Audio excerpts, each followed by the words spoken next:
So I want you to imagine standing at the edge of this dense, really ancient forest. Okay, setting the scene. I like Yeah, it. and it's raining, like that heavy freezing rain that just washes away footprints and, soaks right through your coat. Oh, miserable condition. Completely miserable. And up ahead, you see police tape fluttering between the trees, and it's lit up by those harsh, artificial crime scene lights. Right, the classic thriller setup. Exactly. And usually when you step up to a crime scene like this, whether you're reading a book or, I don't know, watching the evening news, you expect a really clear set of roles. You mean like knowing who the good guys, bad guys are? Right. You have the victim, you have the detective who's, searching for the truth, and then somewhere out there in the dark, you have the killer. It's a puzzle, sure. Yeah. But all the pieces belong to the same box. And fundamentally, you trust the people putting the puzzle together for you. Yes. We rely completely on that comforting assumption of objectivity. We really do. I mean, we assume the detective might be a little flawed, maybe a bit rough around the edges, but their flashlight is generally pointed in the right direction. Right, illuminating the actual facts for us. But what if the people holding those flashlights are actually the ones casting the deepest shadows? Oh, that is a deeply unsettling thought. It is, right. What happens when the very guides you rely on to navigate the mystery are actively, intentionally lying to you? It completely pulls the rug out from under you. And that's the exact premise that the psychological thriller His and Hers by Alice Feeney uses to basically trap its readers. Trap is definitely the right word for what she does here. So today we aren't just breaking down a fictional murder in this sleepy, darkly picturesque village of Blackdown. Right, it's bigger than that. Much bigger. We are using this source material as a masterclass to understand the anatomy of deception. We're looking at how a story is told when you fundamentally cannot trust the people telling it. Which is a wild ride, honestly. It really is. Okay, let's unpack this because right from the jump, the book throws us entirely off balance. Yeah, the author establishes this core premise right in the prologue, and it serves as a blueprint for the entire psychological trap. She really doesn't pull any punches at the start. Not at all. The text literally reads, there are at least two sides to every story, yours and mine, ours and theirs, his and hers, which means someone is always lying. Which is such a chilling way to open a book. It really is, because by putting that right at the front, we aren't just reading a mystery anymore. We're being warned that the narrative itself is, well, it's a hostile environment. Right. We're forced to look at how human beings constantly rationalize their own realities. Exactly. And before we even get into the his and the hers of it all, the story drops us into this third anonymous perspective. The killer's perspective. Yes. And it sets this brutal baseline of reality that completely taints how we process the rest of the book. Because we actually see the crime happen. We do. The killer is just waiting at Blackdown Station, watching a woman named Rachel Hopkins step off the late train from Waterloo. And they follow her, right? They follow her straight into the woods. They literally stand there in the dark and watch her have a sexual encounter in a car with someone else. Which is incredibly invasive right off the bat. Super invasive. And then they brutally stab her to death. But it's the specific details the killer fixates on that truly made my skin crawl. Oh, the eternal monologue is so disturbing. It's awful. They describe the cavities between Rachel's shoulders and clavicles as exquisite, saying it makes them ache just to look at them. Yeah, that level of fixation is terrifying. And then right before the murder, they note the look of pure fear in Rachel's eyes, and they literally tell us that the fear suited her very well. Ugh, that is deeply chilling. Oh, and they take a souvenir. Right, the shoes. Yes. Her shoes, even though the text tells us the shoes are entirely too small for the killer to ever actually wear. Well, taking a trophy that serves absolutely no practical purpose is a classic assertion of power and control. Just keeping a piece of the victim. Exactly. It's a way for a psychopathic mind to extend that psychological thrill of the act long after the physical event is over. Wow, okay. That makes a lot of sense. But the most revealing part of this opening isn't even the violence itself. It's the killer's internal justification for it. Right, because they don't think they're doing anything wrong? Not at all. The killer does not view this as a random act of madness. They view it as a righteous execution. Because of the charity money. Exactly. According to their internal monologue, Rachel ran a homeless charity, but she was secretly embezzling from it. Stealing from the homeless. That is grim. She was using the charity funds to buy a designer coat, take trips to New York, and even buy an Audi PT. And the killer found out. Yeah, the killer found the accountant's statements in her unlocked desk drawer and just decided she was a sinner who needed to be punished. It's fascinating, honestly, how the killer uses her hypocrisy to mask their own psychopathy.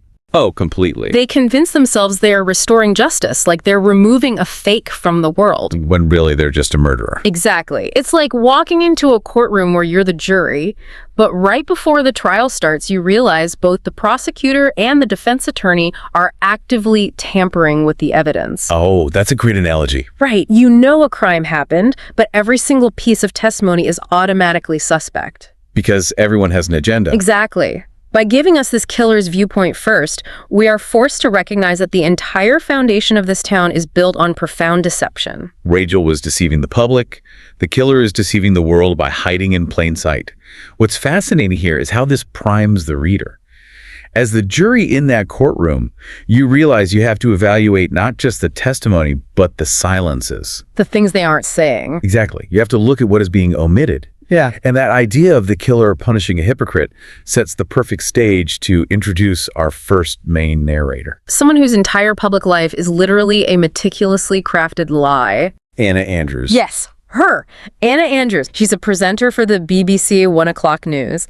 And, on paper, she is the picture of success. Totally polished. Meticulously polished. The text talks about her HD grade foundation, her tailored red coats, and this perfectly modulated broadcast voice that completely hides her working class roots. She's essentially wearing a costume. She relies so heavily on routine and appearances. Her career at the BBC is her literal armor. It's all she has. Right. Her entire identity, her self-worth, it's all built on delivering the objective truth to millions of viewers every single day. Yet beneath that armor, she's completely incapable of telling the truth about her own life. Not even a little bit. We meet Anna right at her inciting incident. It's her moment of absolute professional ruin. Oh man, the cupcake scene. Yes. It's her birthday. She's handing out these homemade cupcakes to her team in the newsroom. Mm-hmm. And suddenly, Kat Jones, the primary presenter who had been on maternity leave, walks back in. Unannounced, right? Completely unannounced. She has perfect red hair, perfect children, and she's handing out expensive shop-bought cupcakes. Just totally showing Anna up. And instantly, Anna's demoted, sent back to being a lowly general correspondent. The career she built her entire life around just vanishes in the blink of an eye. And that demotion just massively exposes the cracks in her foundation because Anna is a highly functional alcoholic. Very highly functional. The way the source text details her coping mechanisms is terrifyingly systematic. She isn't just stumbling around. She's managing this addiction like it's a full-time job. There's a whole routine. A crazy routine. She's drinking leftover wine straight from the fridge in the morning. She has miniature liquor bottles stashed in her purse, which she just downs in her car. It's so destructive. And she constantly pops mints from a little tin to hide the smell.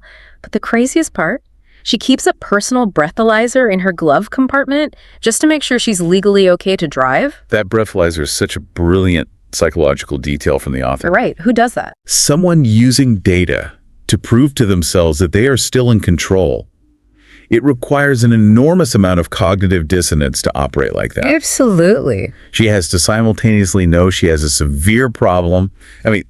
Enough to literally require a breathalyzer and still convince herself she is entirely fine. And right in the wake of this demotion, her editors dispatch her as a correspondent to cover the breaking news of the murder. Blackdown. In Blackdown, a village that happens to be her hometown, a place she actively despises and has spent her entire adult life trying to erase from her identity. It's like the universe is just punishing her. But wait, I have a hard time seeing Anna as just a pure victim of circumstance here. Oh, really? How come?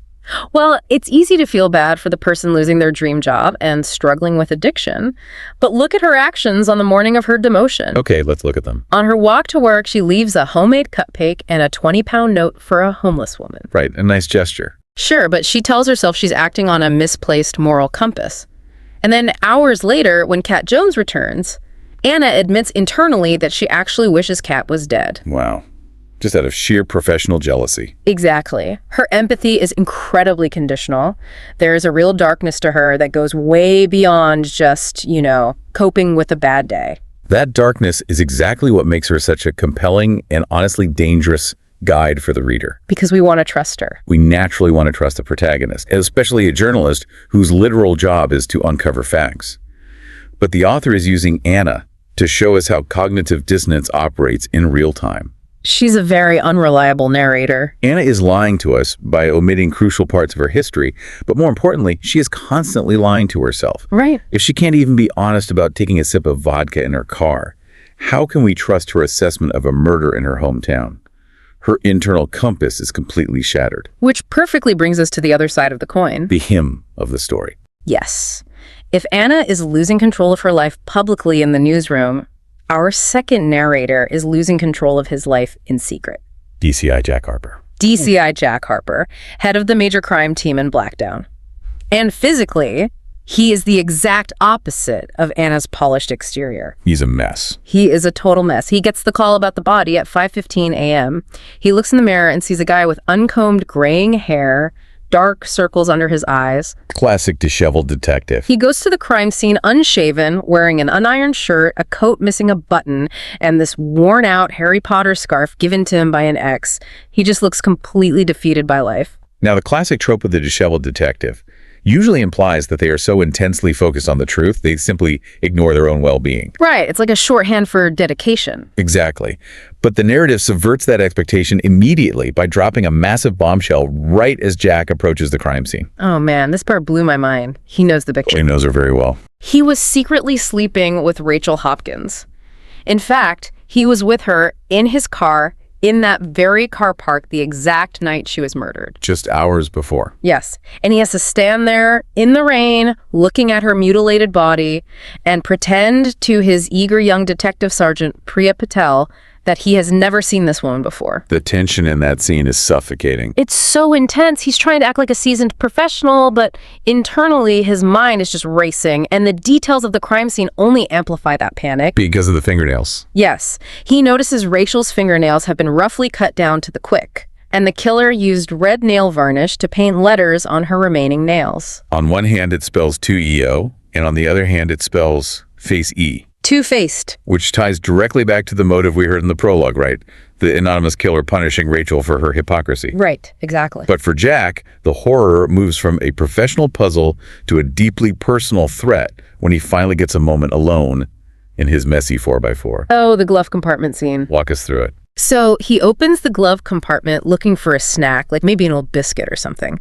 Instead, he finds a pair of lacy black underwear that belonged to Rachel. Planted there. Planted. And even worse, he finds a little plastic Tic Tac box, but it's not filled with mints. No. It's filled with thick, clipped fingernails. Rachel's fingernails. Yes. Someone planted them in his car, violating his one private sanctuary.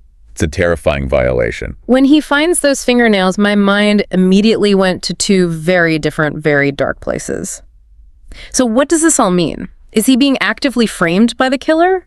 Or is his own brain protecting him from what he actually did? This raises an important question about how the text pushes you into that exact corner, forcing you to question the mechanics of guilt and memory. Right, because he's a cop.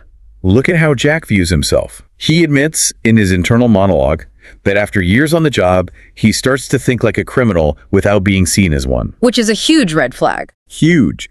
He frequently talks out loud to himself, blurring the lines of his own sanity. Law enforcement requires a rigid moral framework, but Jack has been engaging in moral licensing. What do you mean by moral licensing? It means because he does good as a cop, he feels entitled to break the rules with this affair.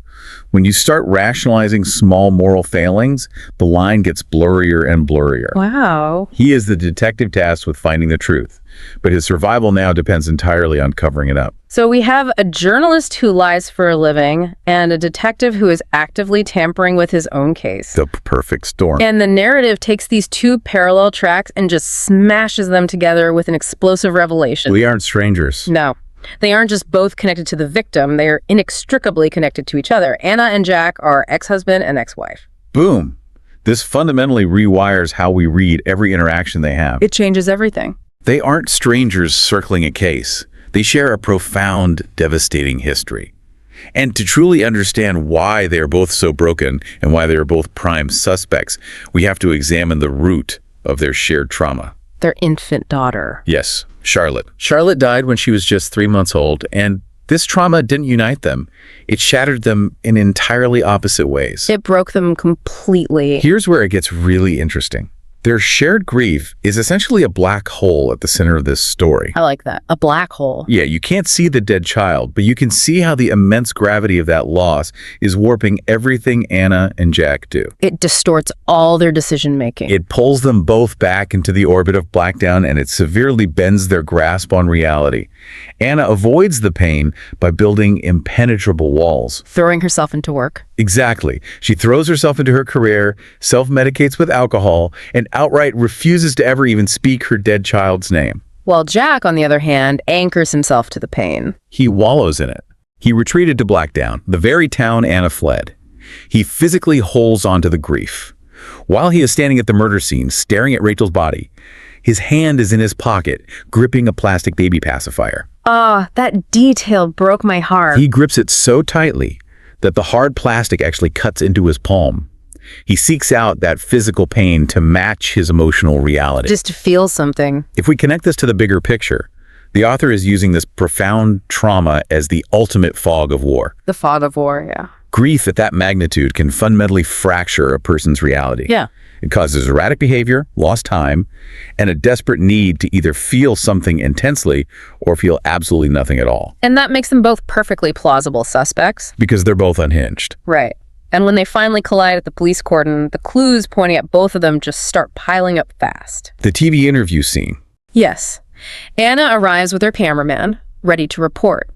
Jack is furious she's there. They have this incredibly tense confrontation where Anna manages to goad Jack into confirming on live television that the victim is Rachel Hopkins. Before Jack even had a chance to notify the next of kin. Which is such a ruthless journalism move. But Jack has his own ammunition, doesn't he? He does. While he's spying on Anna's car, he looks through the window and sees a discarded pay-and-display parking ticket on the floorboard. A critical piece of evidence. Very critical. The date on the ticket isn't from that morning, it's from yesterday. Proving Anna was at those woods the exact day Rachel was murdered. And Anna flat out denies it.